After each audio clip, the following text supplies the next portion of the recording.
I spent $140 on my best garden bed.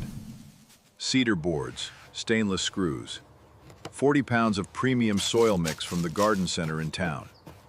I leveled it with a spirit level, an actual spirit level, the one I used to hang shelves, and filled it to the brim. It looked like something from a catalog. Straight edges, dark uniform soil, not a leaf out of place. I stood back and admired it, the way I used to admire a freshly cleaned chalkboard on the first day of September. All potential, no mistakes yet. By the end of summer, that bed came in last. That spring, I set up 3 beds side by side along the south fence. Bed 1 was the cedar showpiece. Bed 2 was the old method, dug and turned, the way I'd done it before I learned to question my shovel. Bed 3 was a mound, leaves from the previous fall, kitchen scraps, half-finished compost, a sheet of cardboard at the bottom. It cost me nothing and took about 40 minutes to pile together. My wife walked past, stopped, tilted her head, and said it looked like a burial mound for a large dog. She had a point. It was roughly that shape, and roughly that dignified. I planted the same thing in all 3, bush beans, lettuce, and 1 tomato plant each. Same seed packets, same afternoon, same watering for the first 2 weeks. After that, I stepped back. I wanted to see what happened when each bed had to survive on its own. Same rain, same sun, same amount of attention from a man who was starting to suspect that his attention might be part of the problem. June was quiet. The cedar bed looked cleanest. Smooth surface, even rows, plants standing straight like students on picture day. Bed 2 was doing fine, but drying out between rains. I could see pale cracks forming by midweek if it hadn't rained since Sunday. Bed 3 looked like a mess. The leaf mulch was half decomposed and uneven. The plants grew at odd angles, leaning toward whatever gap in the cover let the most light through.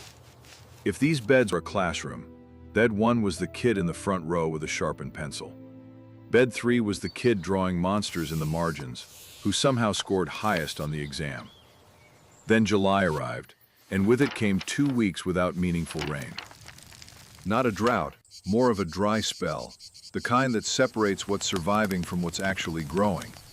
The cedar bed dried out first. That premium soil mix turned out to be mostly peat and perlite, and without steady water it went hydrophobic.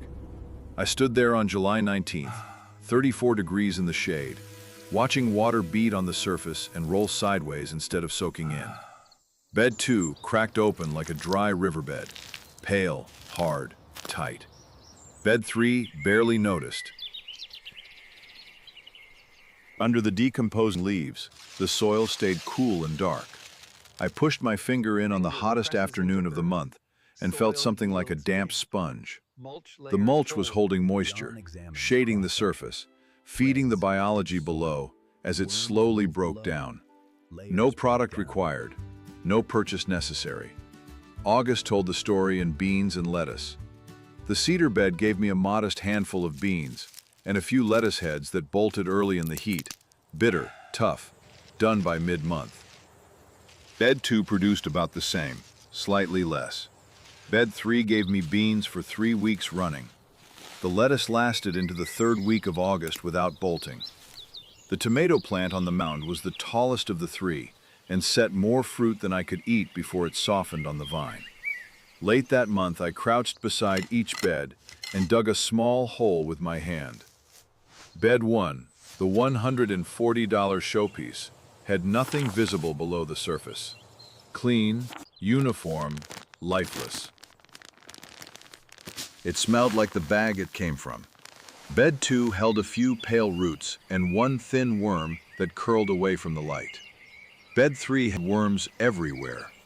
I counted 7 in a single handful. White fungal threads laced through the dark soil like stitching in fabric.